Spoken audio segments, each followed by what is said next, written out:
Baiklah, pada kesempatan kali ini saya akan menjelaskan mengenai latar belakang masalah. Nah, jadi menghafal Al-Quran merupakan langkah awal yang dilakukan oleh para penghafal Al-Quran dalam memahami kandungan nilai-nilai Al-Quran. Tentunya setelah proses dasar membaca Al-Quran dengan baik dan benar. Namun, menghafal Al-Quran tidak semudah membalikan telapak tangan. Menghafal dan menjaga Al-Quran membutuhkan stamina yang ekstra. Jika hafalan Al-Quran tidak diulang-ulang, maka hafalan tersebut bisa hilang dari ingatan. Nah, jadi menurut observasi awal kami, sebagian dari para penghafal Al-Quran ketika awal menambah hafalan baru, terdengar lancar bacaannya. Tetapi pada saat suatu ketika orang tersebut ingin mengulangi hafalannya, terkadang hilang dari ingatannya.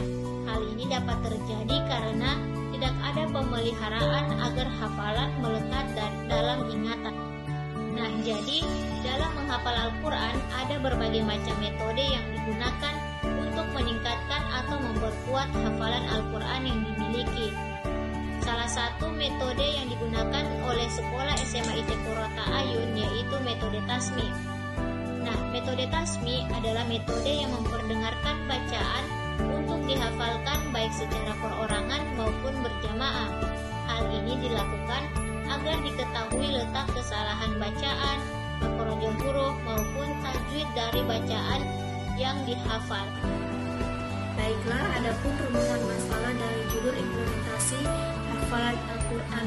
Yang pertama itu bagaimana implementasi metode tasmi dalam memperkuat hafalan Al-Quran peserta didik di SMA IT Qurrata Ayun Sidi.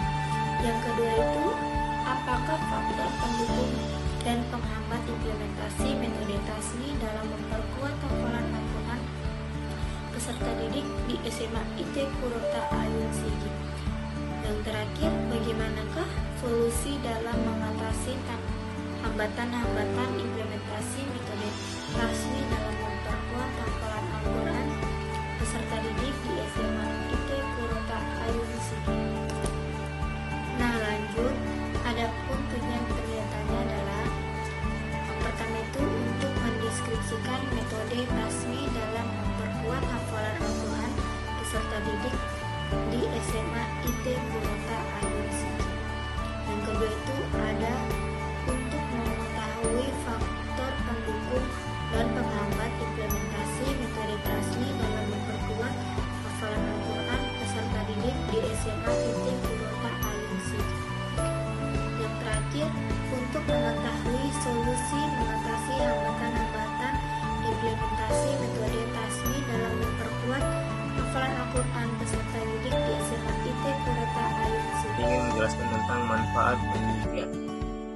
Untuk manfaat penelitian terbagi menjadi dua. Yang pertama manfaat teoritis, yang kedua manfaat praktis. Untuk manfaat teoritis, penelitian ini diharapkan dapat menjadi khazanah keilmuan, khususnya keilmuan implementasi metode tasmi dalam memperkuat hafalan Al-Quran. Yang kedua, hafalan praktis. Ada 3 poin.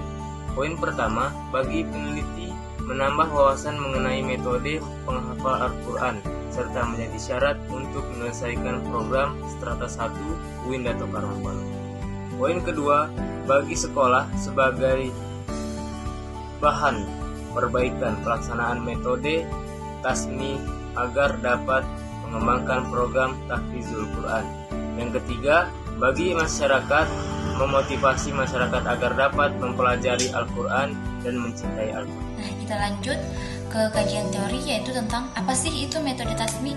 Nah, tasmi itu memiliki arti mendengarkan. Metode tasmi Al-Quran adalah metode menghafal Al-Quran dengan memperdengarkan hafalan kepada orang lain seperti teman, guru, kiai, atau ustadz dan ustazah sebagai penyimak. Dengan mentasmikan hafalan, seseorang akan merasa yakin dengan apa yang dibacanya, karena si penyimak harus mendengarkan hafalan sembari memperhatikan bacaan tersebut dengan melihat mushaf Al-Quran. Adapun macam-macam tasmi itu ada 2. Yang pertama, tasmi fardi, yaitu memperdengarkan hafalan kepada seseorang atau teman. Yang kedua yaitu tasmi jam'i, yaitu memperdengarkan hafalan kepada khalayak umum, biasanya itu di masjid ataupun pada momen-momen tertentu. Nah, lanjut ke pengertian menghafal Al-Quran. Menghafal dalam bahasa Arab itu disebut dengan tahfiz, yang berarti memelihara, menjaga, dan juga mengingat.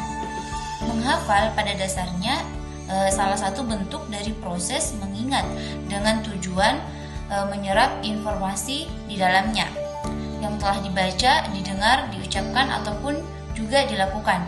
Tujuannya apa? Agar informasi yang telah diperoleh melalui proses melihat, membaca, dan juga mendengar itu dapat disimpan dan juga diulang kembali. Nah, Al-Quran ini merupakan kalam atau perkataan Allah yang dimana itu isinya adalah suatu kebenaran, hak, dan tidak ada keraguan di dalamnya.